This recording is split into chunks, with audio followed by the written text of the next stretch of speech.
Sebelum dilanjut videonya jangan lupa subscribe, like, dan komen.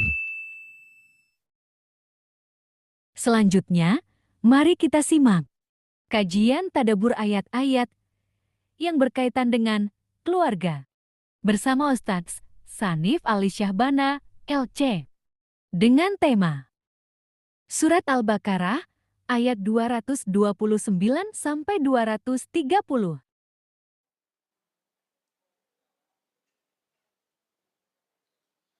Bismillahirrahmanirrahim. Assalamualaikum warahmatullahi wabarakatuh. Alhamdulillahi rabbil alamin. Hamdan katsiran thayyiban mubarakan fih. Hamdan yuwafi ni'amahu wa yukafi mazidah. Hamdan kama yanbaghi li jalali wajhihil karimi wa 'azimi sultanih. Ashhadu an la ilaha illallah wahdahu la syarikalah.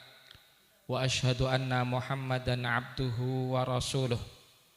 Allahumma salli wa sallim wa barik ala Muhammadin wa ala alihi wa sahbihi wa man sara ala nahjihi ila yaumiddin. Fa nas'alullaha ta'ala an yamunna alaina bi fadlihi wa karamihi wa judihi al-ilman nafi' wal amal as-salih wa yufaqihana fid din wa yaftaha lana futuhal arifin wa yarzuqana al-ikhlasa fil aqwali wal amal. Allahumma amin. Ma'asyiral muslimin wal muslimat, jamaah pengaosan Ahad pagi Desa Sepanjang lan ugi sekitaripun ingkang enjang menika rawuh sami-sami makempal manunggal wonten komplek Pondok Pesantren Darul Falah Sepanjang ingkang mugi-mugi Allah maringi keberkahan dumateng papan panggen menika pondok pesantren panggen kagem para santri nuntut ilmu lan ugi kawula panjenengan ingkang rawuh lan mugi-mugi wonten enjang menika Gusti Allah maringi karahmatanipun kanugrahanipun kawula panjenengan saged angsal ilmu ingkang manfaat ugi saged angsal ganjaran ingkang pepek sak kathah-kathahipun lan insyaallah bibar saking mriki dibikaaken kathah-kathahipun kebaikan, rejeki, keberkahan kagem kawula panjenengan lan keluarga. Allahumma amin. Niki tasih suasana riyaya nggih. Akhir Syawal, akhir Syawal. Nek mboten klentu benjang akhir Syawal benjang. Nek mboten klentu lho nggih. Senin nggih insyaallah. Kadosipun mekaten. Dados niki momentum dalem saged tepang panjenengan wonten sasi Syawal lan niki wiwiti pengaosan Ahad pagi kagem kawula ingkang sepindah badhe ngaturi taqabbalallahu minna wa minkum sholihal amal kullu amu antum bi khair. Mugi-mugi amal ibadah kawula panjenengan saklawasipun sasi Ramadan ketampi wonten ngarsane Gusti Allah kanthi ganjaran ingkang kathah lan ugi dilebur dosa kawula panjenengan lan paling penting bibare kawula panjenengan nglampahi sasi Ramadan niku saged bebas saking siksa neraka. Allahumma amin.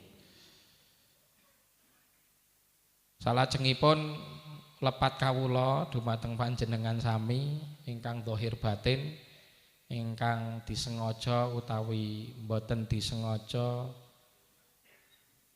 bilih niku lepat saged saking lisan, saged saking sikap, tindak tanduk nyuwun agenging samudra pangarsami. Nggih, jamaah sekalian wiwiti pengaosan Ahad pagi tema ingkang sampun kalampah saderengipun nggih menika tadabbur ayat-ayat kaitanipun rumah tangga lan keluarga. Dumugi ayat pinten? 229 napa 230 Pak?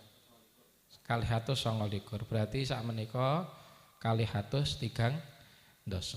Dalam waosaken rumiyin niki ayat 203 dosa niki tasih wonten kaitanipun kalih ayat 229. Kamangka dalam waosaken sake 229 lan dilajengaken 203 dosa.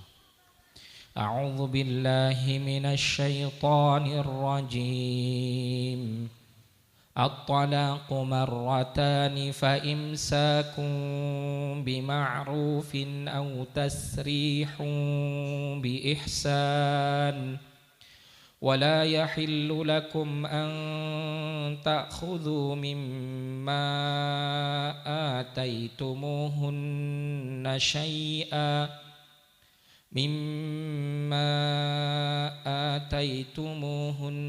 شيئا إلا أن يخافا ألا يقيما حدود الله فإن خفتم ألا يقيما حدود الله فلا جناح عليهما فيما افتدت به تلك حدود الله فلا تعتدوها ومن يتعد حدود الله فأولئك هم الظالمون فإن طلقها فلا تحل له من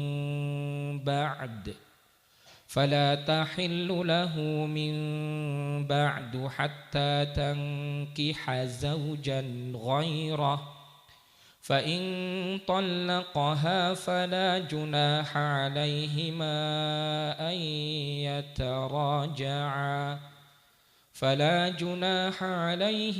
أن يتراجعا إن ظنا أن يقيما حدود الله وتلك حدود الله يبينها لقوم يعلمون. Shadaqallahul azim. Allahumma arhamna bil Quran. At-talaqu marratan. Tolak itu 2 kali. Fa imsakum bima'rufin aw tasrihun bi ihsan. Maka setelahnya antara dipertahankan dengan cara yang baik atau kalau berpisah juga dengan cara yang baik. Wala yahillu lakum an ta'khudhu mimma ataitumuhunna syai'a. Dan tidak halal bagimu untuk mengambil apa yang telah engkau berikan kepada mereka sedikit pun, illa ayyakhafa alla yuqima hududallah, kecuali apabila engkau takut tidak tegak dengannya hukum-hukum Allah Subhanahu wa ta'ala. Jadi kemarin ini yang dimaksud tidak halal bagi suami untuk mengambil apa yang sudah diberikan ya kepada istri ya, dari perkara-perkara yang sudah diberikan, khususnya adalah mahar. Karena mahar itu kalau sudah dibayarkan kepada istri kemudian sudah terjadi hubungan badan, maka itu sudah menjadi hak penuh bagi istri. Fa in khiftum alla yuqima hududallahi fala junaha alaihima fi maftadat bih. Kalau memang dikhawatirkan tidak bisa ditegakkan hukum-hukum Allah, batasan-batasan Allah, maka tidak mengapa baginya, bagi keduanya untuk menjalankan apa yang dikorbankan perempuan iftadat untuk perceraiannya. Jadi ini perkara yang disebut khulu. Perempuan boleh baginya untuk mengajukan gugatan cerai, meminta untuk diceraikan dengan ganti rugi. Ya, dengan ganti rugi. Kadang hubungan keluarga, hubungan rumah tangga tidak berjalan dengan baik, tidak berjalan dengan apa yang diharapkan semestinya. Khususnya bagi perempuan, ngerasa tidak bahagia dengan suami yang sah. Apakah boleh baginya untuk minta diceraikan apabila permintaan cerai itu atas dasar yang diperbolehkan syar'i? Dia boleh mengajukan cerai dengan catatan ganti rugi. Ada uang ganti ruginya, ini yang disebut khulu. Itu pun seandainya suami mengabulkan, karena nanti kalau suami tidak mengabulkan ya tetap tidak bisa terlaksana perceraian tersebut. Tilka hududullahi fala ta'taduha. Itulah hukum-hukum Allah, maka janganlah kalian melampaui batasan-batasan hukum Allah tersebut. Wa may yata'adda hududallahi faulaika humudz zalimun. Maka barang siapa yang melampaui batasan hukum-hukum Allah, merekalah orang-orang yang zalim. Nah niki nembe mawon mlebet ayat kalih atus 3 dosa. Qala ta'ala fa in talaqaha. Dan apabila si suami setelah 2 kali cerai, itu memutuskan untuk menceraikan istrinya, berarti terjadi talak berapa? 3 kali. Fala tahillu lahu, maka tidak halal istrinya atau mantan istrinya tadi, perempuan yang diceraikan tadi, lahu baginya, bagi suami atau bagi laki-laki, min ba'du, setelah perceraian yang ketiga, hatta tangkiha zaujan ghairah, sampai perempuan ini menikahi suami yang lain, menikah dengan laki-laki yang lain. Fa in talaqaha, maka atau dan apabila talaqaha, suami yang kedua itu menceraikan si istri tadi. Nah, jadi sudah cerai, nggih. Karena 3 kali sudah talak bain bainunah kubro namanya. Talak bain bainunah kubro. Maksudnya bain bainunah kubro itu talak yang sudah jelas pisahnya dengan pisah yang besar. Karena kalau talaknya masih yang 1 dan 2 masih bisa rujuk. Tapi talak yang ketiga tidak bisa rujuk. Ya, kapan boleh rujuk? Nah di sini fa'in talaqaha, seandainya suami yang kedua itu kok menceraikan istrinya lagi. Ya, bangun rumah tangga baru ternyata diceraikan lagi sama suaminya yang baru. Sampai betul-betul pisah. Ya artinya setelah dicerai enggak dirujuk. Atau juga terjadi perceraian 3 kali. Ya ini kan berarti ada 2 kemungkinan. Ya, kapan betul-betul lepas sama suami yang baru? Ya, ima yang pertama dicerai sekali atau 2 kali tapi tidak dirujuk. Ya. Batasannya berapa lama Pak? Dulu kita pernah belajar. Berapa lama? Masa iddah. Nah, masa iddah itu beda-beda. Kalau si istri ini hamil, masa iddahnya sampai melahirkan. Kalau istri ini masih haid, masa iddahnya 3 kali suci. Ada yang berpendapat 3 kali haid.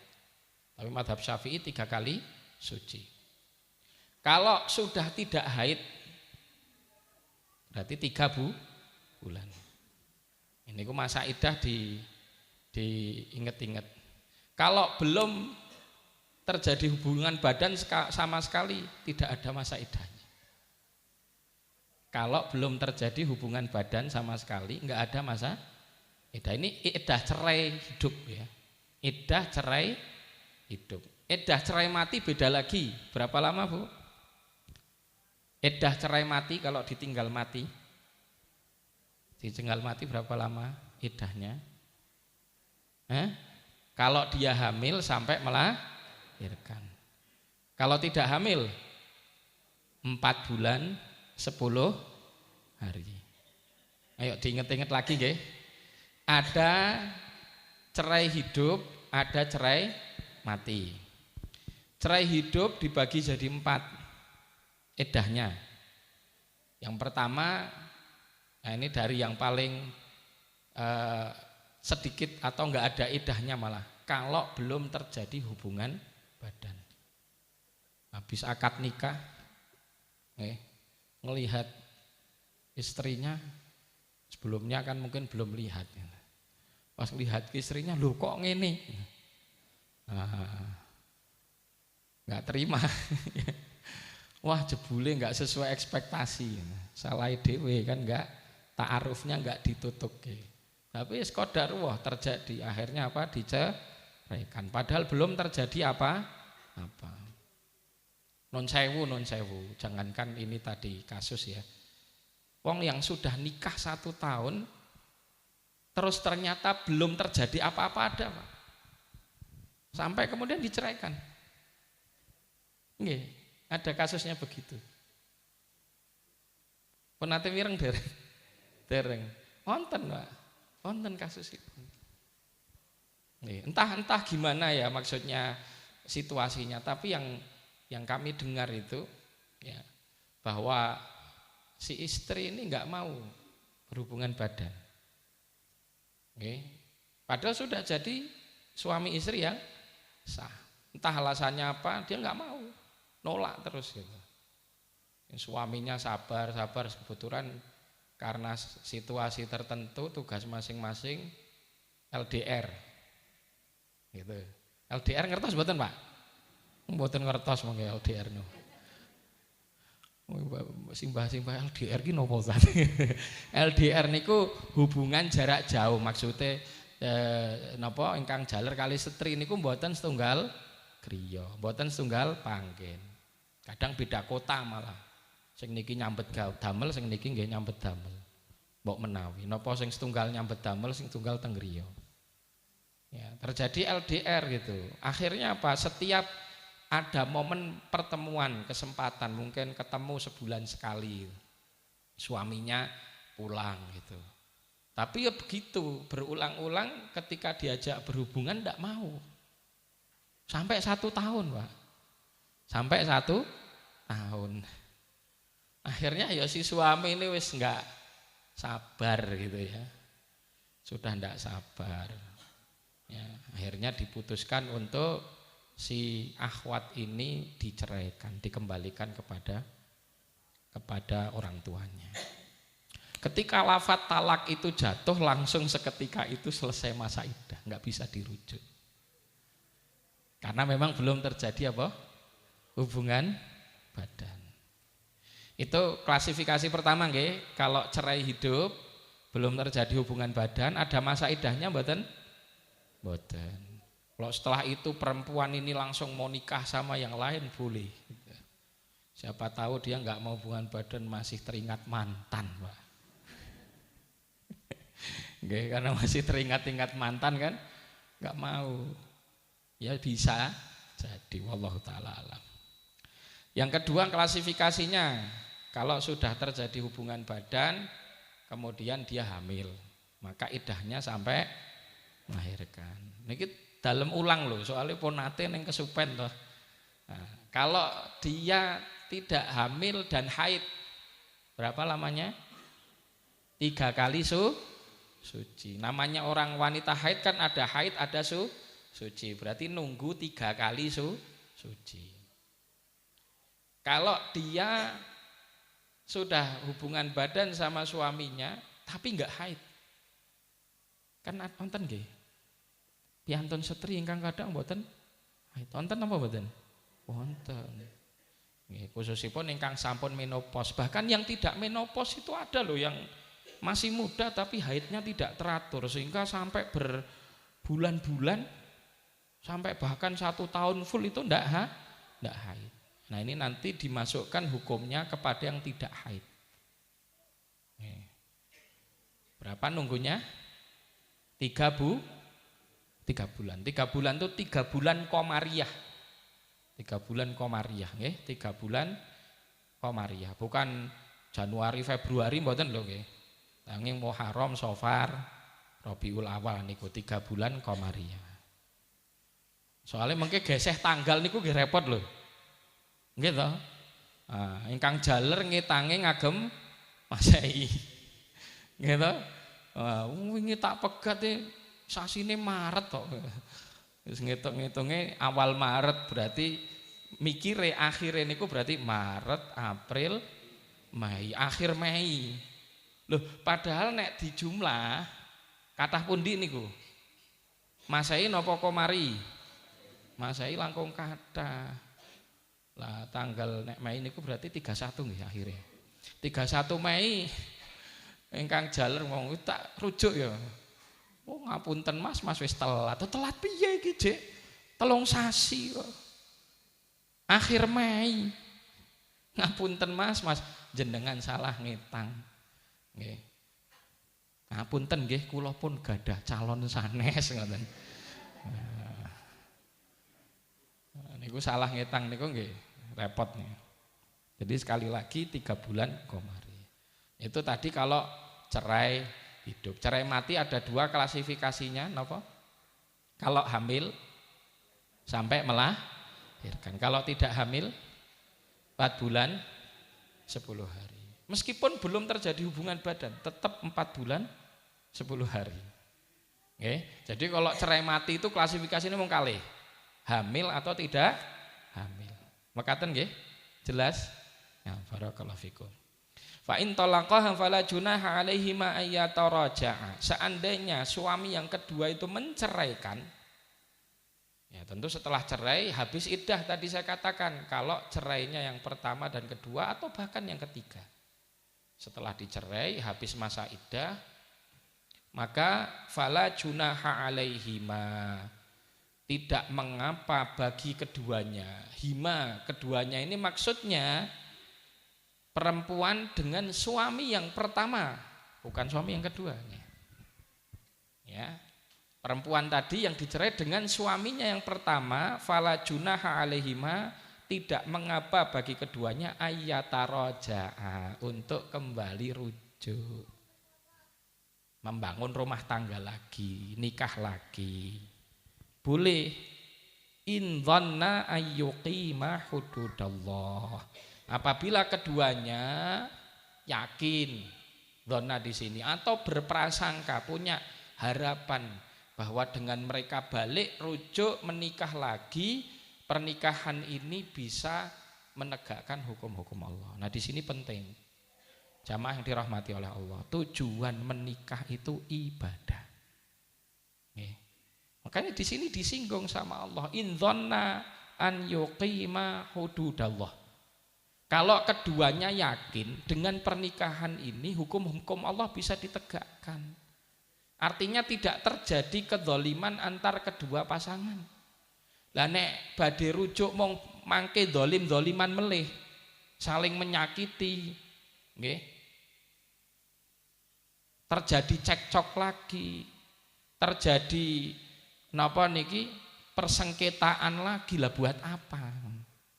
Wong tujuan nikah niku kagem napa? Ibadah. Pados ridhone Gusti Allah. Maka dipertimbangkan betul. Lah ini sebetulnya berlaku bukan hanya pada kasus orang mau rujuk lagi. Nggih, termasuk bujang-bujang nggih, jaler napa setri ingkang badhe nglampahi bahtera pernikahan niku kedah didasari niat tujuan menikah itu ibadah. Nggih. Bukan mencari kebahagiaan. Kebahagiaan niku bonus. Kebahagiaan niku bonus. Soalnya nek wah kowe meh ngopo kok rabi. Terus jawab, oh, aku pengen napa seneng, aku pengen seneng-seneng. Umumnya anak muda sekarang berpikiran begitu. Wah, nek wis nikah iki wis mulya, penak pokok men penak. Jebule setelah nikah ya, ujian cobaannya banyak. Ya, baru mendapatkan istri mungkin sepekan, 2 pekan, sebulan, 2 bulan wis baru fase saling kenal itu ya masih baik-baik saja. Ini sudah lama. Ketika sudah berlalu waktu, sifat-sifat aslinya sudah nampak masing-masing. Saben dinten kepanggih. Nggih napa mboten? Mesti ngertos sifat-sifat aslinya semuanya ketahuan. Zaman seumpamanya dulu pacaran, meskipun pacaran itu haram, kadang ada yang pengen, kenapa kok pacaran? Untuk saling mengenal. Padahal nyatane wis pacaran naon-naon niku kowe mboten kenal saestu kok. Nggih. Karena namanya orang pacaran itu yang ditambahkan yang baik, baiknya saja. Kapan kelihatan keburukannya? Ya kalau sudah menikah.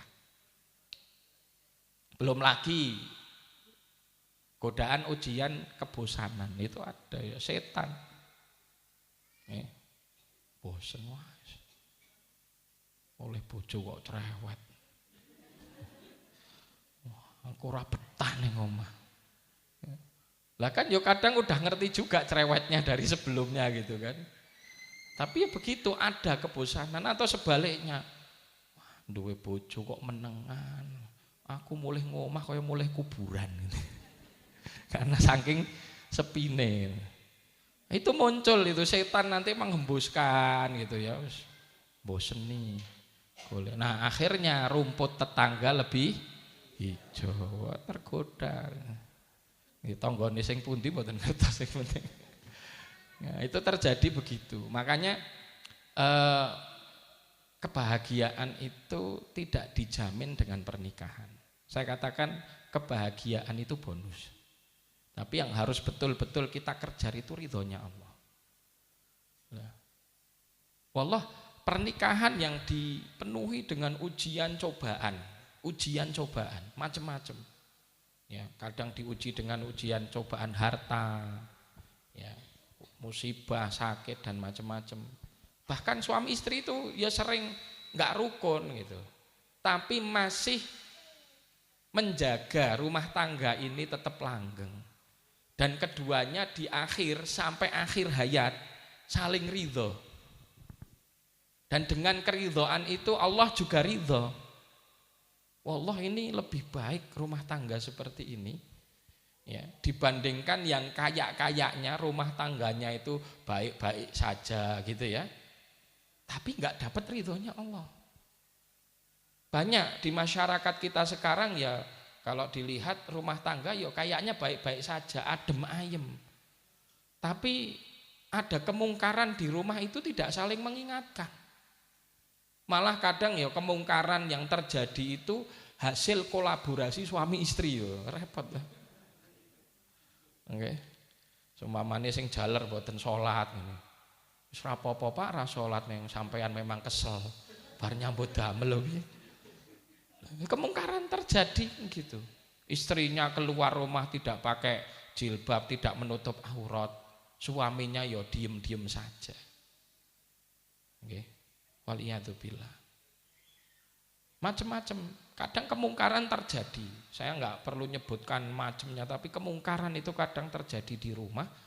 Kalau rumah tangga ini visinya bukan ibadah, bukan cari ridho Allah, mesti dianggap biasa. Yang penting awake dhewe guyub rukun. Loh, enggak gitu. Lah buat apa rumah tangga ini guyub rukun tapi dua-duanya nanti menghuni neraka? Ya tentu yang terbaik rumah tangga guyub rukun dua-duanya masuk surga. Tapi kalau lah terjadi masalah itu wajar. Cekcok, ribut, nanti balik lagi. Ya, ternyata Allah takdirkan salah satu meninggal duluan. Dan setelah satunya meninggal baru terasa, ya Allah ternyata seumpamanya istrinya dulu yang meninggal.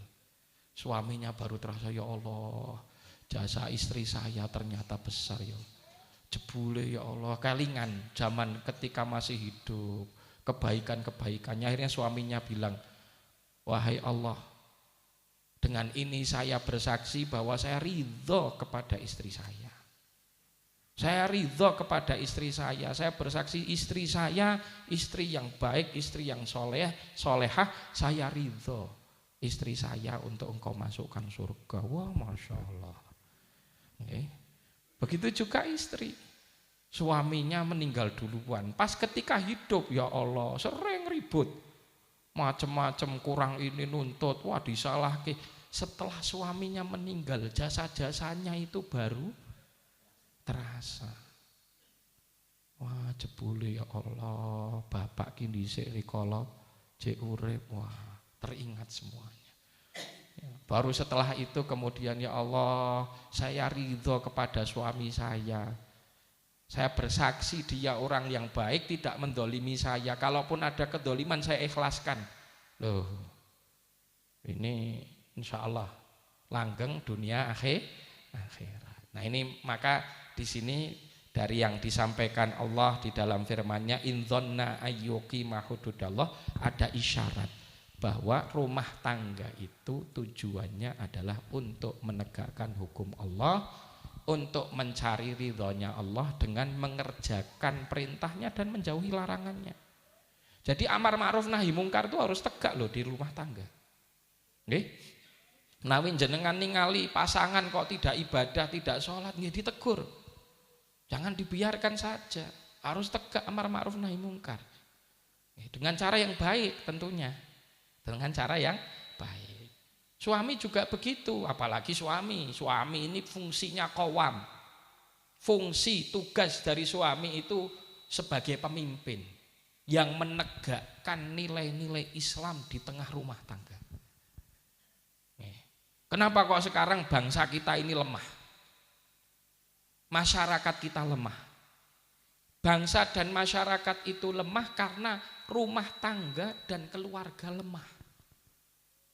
Kenapa rumah tangga dan keluarga lemah? Karena qawam niki lho Pak. Niki namine qawam niki. Tiang. Bangunan ini tegak kalau tiangnya tegak, tiangnya kuat. Makanya disebut qawam. Qawam itu dari kata qaim itu tegak berdiri. Qawam itu yang menegakkan. Yang menegakkan artinya yang memimpin. Yang menegakkan, yang memimpin. Jadi rumah tangga itu lemah karena qawamnya lemah, tiang-tiangnya ini lemah. Qawam paling pokok siapa? Pimpinan rumah tangga ya seorang suami. Dia memimpin istrinya. Ketika sudah punya anak, dia mimpin istri dan mimpin anak-anaknya. Menegakkan nilai-nilai hukum Islam, hukum Allah di tengah rumah tangga. Maka bayangkan seumpama qawam itu kuat. Saniki menawi napa bahas salat subuh. Salat subuh. Seumpama nih. Semua kepala rumah tangga di desa sepanjang sadar dan juga memiliki tanggung jawab membangunkan semua anggota rumah tangganya, anggota keluarganya untuk sholat subuh. Yang laki-laki diajak berjamaah ke masjid. Yang perempuan kalau tidak ada fitnah boleh ke masjid, kalau pengen yang lebih afdol sholat di rumah. Maka kira-kira bagaimana masyarakat kita? Masjid-masjid kita rame. Mungkin karena masjid-masjid yang dekat itu sudah meludak, ya, enggak cukup. Wah, wis rada adoh sithik rapopo ning masjid Pondok Darul Falah. Sini nanti meskipun jauh dari warga, sini banyak orang sholat subuh. Atau nanti ada tren baru, pengen sholat subuh diimami oleh para hufat. Sing macane rada dawa, aku nek ning kono mung kulhu aku keteke kurang marem. Gitu. Lah nek ora kulhu ning ndi Mas? Ning Pondok Darul Falah. Sing imami hafid-hafid. Wah, suarane apik-apik. Sapa ngerti mulih oleh mantu. Nggih Bu nggih. Wah, datang ke sini ramai berbondong-bondong. Masya Allah. Nggih. Karena tegak nilai amar ma'ruf nahi mungkar di tengah rumah tangga, di sekop keluarga. Masyarakat pun ketika kemudian, karena masyarakat itu kan terdiri dari rumah tangga kan ngoten. Coba satu RT terdiri dari sekian kakak, satu RW terdiri dari sekian RT, satu kelurahan terdiri dari sekian RW atau kedukuhan dan seterusnya. Kan begitu struktur masyarakat. Kalau rumah itu baik, masyarakat baik. Nah, jadi harapannya kita hadir di sini ngaji Ahad pagi ini untuk memperbaiki kondisi rumah kita.